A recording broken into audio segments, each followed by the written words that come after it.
Pour savoir ce qu'il y a à comprendre, Mario Dumont. La rencontre Maréchal Dumont. Qu'est-ce que ça va changer dans nos vies? Je t'entends, je te comprends, je me fais l'avocat du diable. Personne n'a dit, pensez-vous que ça dénigre pas un peu le métier? Comment on change ça? Arrête de dire que tu vas le faire, puis fais-le. Bonjour Isabelle. Bonjour Mario. Tragédie de Laval, là, ça a été une journée très, très, très dure pour la famille hier. Les gens qui ont perdu ou qui ont eu de leurs enfants blessés dans cette garderie. Et dans la presse, le père fait un témoignage parce qu'en fait, les parents sont couverts par l'IVAC, donc qui est un organisme qui aide les familles victimes d'actes criminels. Les parents du petit garçon de 4 ans sont considérés comme victimes directes. Tu sais que ça, c'est déjà nouveau, là. Il y a quelques années, c'était même pas couvert. Non, t'étais tout à fait. Le parent. Il fallait être sur place. C'est ça, exactement. Il fallait absolument être sur place, avoir été témoin. Il fallait que tu sois une victime témoin. Mais si tu étais une victime qui n'était pas sur les lieux du drame, tu n'étais pas couvert. Donc, effectivement, il y a eu de l'avancée, sauf qu'on a oublié que parfois, c'est la notion de victime là, qui est à améliorer parce que là, les parents sont considérés victimes à vie, donc prestation à vie. Mais la petite sœur, qui a 2-3 ans de plus que son frère, qui était là dans la classe d'à côté ce matin-là à Laval, qui a appris 2 heures après, le père témoigne de ça, sa fille s'est levée à 6h30, puis c'était comme si c'était une journée ordinaire, il dit, puis à 8h30, on cogne à la porte de sa classe. Là, je cite la lettre du papa. Il dit, après une brève discussion, la professeure se tourne vers elle, l'invite à la rejoindre. Un monsieur en uniforme veut lui parler. Et elle apprend, c'est la fin de sa vie d'enfant, là. Il dit, elle apprend que son frère est mort et cette petite fille-là n'aura que droit qu'à 30 séances de psychothérapie. Parce que c'est la limite couverte. Parce qu'elle est victime, mais proche. Elle est considérée non pas comme victime directe, comme les parents, elle est considérée comme une proche. Sincèrement, tu me demandes comment ça se fait? Je comprends pas. Elle était dans l'école, en plus. Je pense que ce dossier-là est facilement réglable. Tu peux corriger ça tout de suite, là.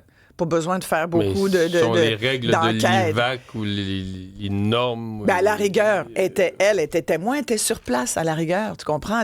Moi, je trouve ça terrible. Et là, ils disent, aux yeux de l'État, le papa écrit, elle sera jamais rien d'autre que la sœur de la victime, un simple dommage collatéral d'une société malade. À 7 ans à peine pour le reste de sa vie, elle a rejoint le groupe des laissés pour compte, ceux dont on préférerait ne pas connaître le sort, les oublier. Puis c'est tout... Écoute, le 8 février 23, le père témoigne. C'est terrible, cette histoire-là. C'est terrible. Mais c'est toujours terrible quand tu dois encaisser la mort d'un proche de façon violente. Il y a quelque chose dans la mort violente d'un proche dont on ne se remet pas. Puis... Heureusement que les parents ont, dans ce cas-ci, c'est des enfants, tu comprends? C'est des enfants qui sont morts. Puis là, je pourrais te parler de celui qui a commis cet acte-là qui est incompréhensible. D'ailleurs, on ne comprend pas trop. Lui-même, semble-t-il, dans son témoignage, dit qu'il a tout oublié. Pierre Saint-Amand. Les 2 psychiatres, le Couronne et Défense, se sont entendus sur une psychose, non-conscience de ses actes. Aurait pu avoir une psychose, c'est...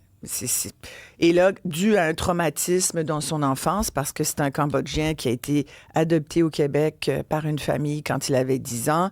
Son père a été assassiné, sa mère est morte des suites d'une infection là-bas. Il ne savait pas trop quelle était sa date de naissance. C'est tout terrible aussi, ce qu'il a vécu. Mais je veux dire...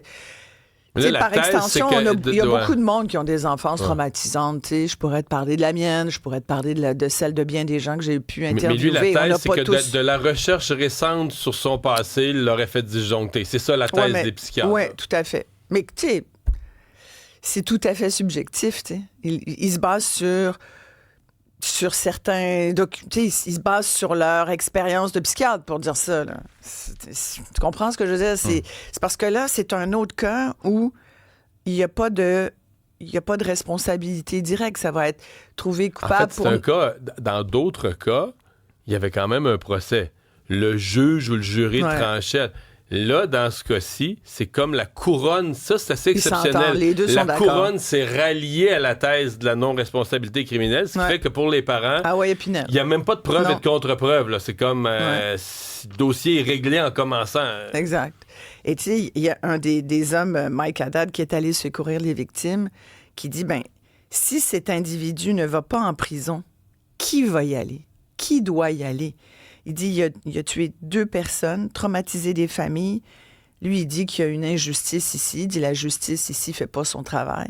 Je trouve que c'est une question intéressante à débattre parce qu'il va y avoir de plus en plus de gens qui sont, pour des raisons ou d'autres, puis tu sais, tu peux faire la liste de toutes les raisons, là, du traumatisme à l'intoxication, à je sais pas pourquoi j'ai fait une psychose.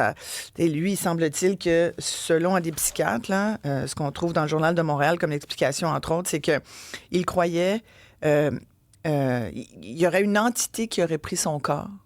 Et là, il y avait comme un message astral de lui dire de faire ce geste-là. Mais il ne se souvient plus de ça non plus. Fait que là, on est complètement, on nage en pleine supposition. T'sais. Mais moi, je me mets à la place des parents. Je suis effondrée. Tout le reste est vaporeux, alors que la mort de ton enfant, ça, c'est une certitude claire. Là. Écoute, c'est terrible. Terrible, vraiment. Enfin. Lecture, la santé planétaire. Oui, une lecture que je vous recommande chaleureusement. Puis quand on parle de chaleur, il fait de plus en plus chaud sur la planète. Puis en même temps, je lisais ça, puis plus je lisais, puis je reçois tout à l'heure Claudel Pétrin-Desrosiers, qui est la médecin qui défend cette approche de santé planétaire. La préface du livre est faite par la docteure Joanne Liu, que tout le monde connaît, et qui est allée un peu partout sur la planète, qui a travaillé avec Médecins sans frontières et tout. Puis on parle beaucoup de santé planétaire, donc de changement climatique, et de notre santé humaine reliée à ces changements climatiques. Et je trouve ça intéressant parce que ce qu'elle dit là-dedans, c'est qu'il y a à peu près 20 à 25 des maux qui peuvent être gérés, des maux physiques et mentaux, on vient d'en parler, là, de notre santé humaine, qui, dans le fond, peut être pris en charge par le réseau public. C'est comme si les 3/4, finalement, de nos enjeux de santé viennent d'ailleurs. Ils viennent de ce qu'on fait avec notre planète. C'est comme si on s'auto-détruisait. Parce qu'on prend des décisions. C'est sûr que c'est très écologique. Oui, mais je l'ai entendu plusieurs fois, c'est une radicale écologiste. Là, elle pense, puis il en faut, là, qu'il faut à tout prix. Puis il y en a de plus en plus quand même si, en lisant ça, je me disais, mon Dieu, en ces moments difficiles, c'est l'économie qui prend le pas sur l'écologie. Mais malheureusement, Mario, moi je dis malheureusement parce que, là-dedans, elle dit, j'ai un collègue médecin, par exemple, quand il a ses patients au Québec, là, en ce moment, quand il a des patients, il leur demande parfois, des patients qui sont en douleur, entre autres, ou qui ont des gros enjeux de santé, il leur dit, imaginez là, imaginez que vous êtes dans un espace autre. Fermez les yeux, puis imaginez-vous ailleurs. Où est-ce que vous vous voyez?